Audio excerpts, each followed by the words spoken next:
So what if I told you that the first 72 hours for an individual being released from incarceration is the most critical point in their transition back into society and to reassimilate into society as a successful person? What if I told you that a large percent of individuals don't make it past that 72 hours based on just immediate needs? Food, clothing, and shelter. What if I told you that over 65% of all individuals released in the United States will be reincarcerated with a new offense within 3 years? What if I told you that that didn't have to be? That these new crimes that invade our communities and things that happen don't have to exist? What if I told you that there was a way for you to do something directly about these things so that your community is safer?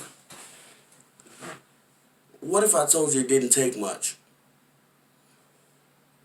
Building Families Together is a nonprofit founded in the northwest suburbs of Illinois to help men with the history of being in jail or prison. However, they don't only work with the men, they work with the family in a holistic approach.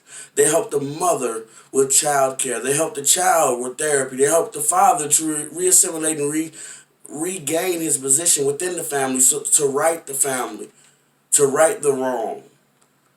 What if I told you that there were underlying social issues that caused the breakdown of the ability for this man or woman to provide for their family, that was the underlying effect to it all?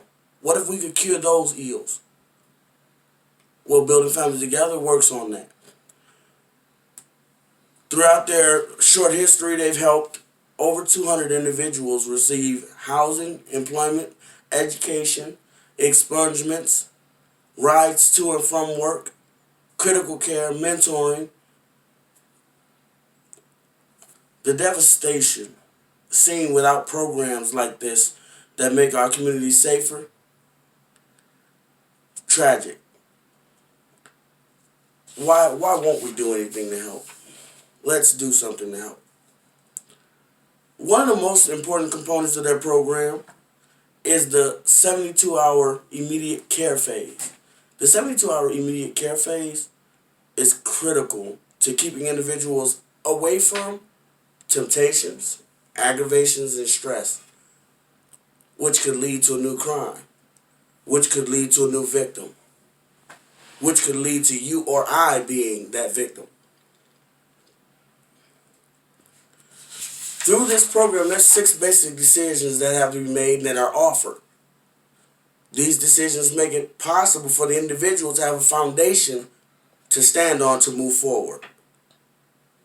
There's no way to walk without first standing. Why is this important to community safety, or my safety in particular, is a very important question. Well, what if one decision you could make makes the entirety of the difference? How can you help? According to Building Families Together, there's many ways to help. Becoming a mentor, or simply going and clicking the donate tab. If you feel like you have a little more in you, you can sign up to be a director, member, or ambassador. It's the care that this organization brings that makes the difference. Through their certified programs, mentoring programs, fatherhood and reentry, community partnerships, lives are changed for the better on a daily basis. How does what you do on a daily basis impact the lives and the changing of a life and the possibility of saving another? According to Illinois Department of Correction, the mission of the Parole Reentry Group is to aid in the reduction of the offender recidivism and foster public safety.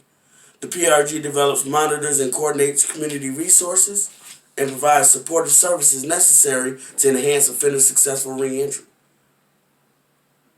The Illinois Department of Corrections does not have the resources to assist 14,000 individuals that are released annually at the minimum.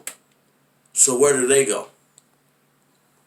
They go to organizations like Building Families Together, who are on the ground in the community, neighborhoods, next door to the individual that could be my killer, that could be your robber, and they reach out and they care and they help and they aid,